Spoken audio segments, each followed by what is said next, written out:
അതിരപ്പിള്ളിയിൽ വീണ്ടും കബാലിയുടെ വിളയാട്ടം. അതിരപ്പിള്ളി മലക്കപ്പാറ റോഡിൽ ആംബുലൻസിനു നേരെ കബാലി പാഞ്ഞെടുത്തു. തിങ്കളാഴ്ച വൈകിട്ടാണ് അടിച്ചിൽത്തൊട്ടി കോളനിയിൽ നിന്നും രോഗികളുമായി പോയ ശേഷം മടങ്ങിയ ആംബുലൻസ് കബാലി തടഞ്ഞത്. ബസ് ഉൾപ്പെടെ നിരവധി വാഹനങ്ങൾ 1 മണിക്കൂറോളം വഴിയിൽ കുടുങ്ങി. ഇന്നലെ ഒരു 1:45-2 മണിയോടുകൂടി ചാലക്കുടിയിൽ നിന്ന് പോരുന്ന ഞാൻ വണ്ടി കൊണ്ട് അടിച്ചിത്തൊട്ടി കോളനിയിലത്തെ 2 പേഷ്യൻ്റ് ഉണ്ടായിരുന്നു.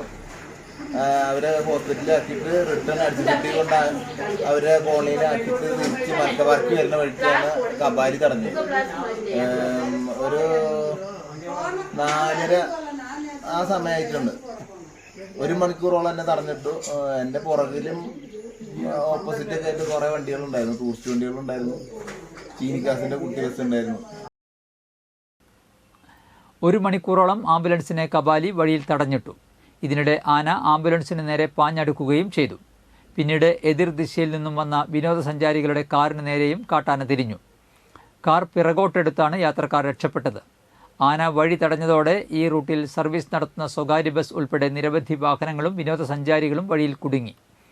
പിന്നീട് വനം വകുപ്പ് ഉദ്യോഗസ്ഥർ എത്തി ആനയെ ഓടിച്ച ശേഷമാണ് വാഹനങ്ങൾ കടത്തിവിട്ടത്. ഏതാനും ദിവസം മുൻപ് സമാനമായ രീതിയിൽ മറ്റൊരു ആംബുലൻസ് കബാലി വഴിയിൽ തടഞ്ഞിരുന്നു. കഴിഞ്ഞ 1 മാസത്തിനിടെ നിരവധി തവണയാണ് കബാലി ആളുകൾക്കും വാഹനങ്ങൾക്കും നേരെ പാഞ്ഞടുത്ത സംഭവങ്ങൾ ഉണ്ടായിട്ടുള്ളത്.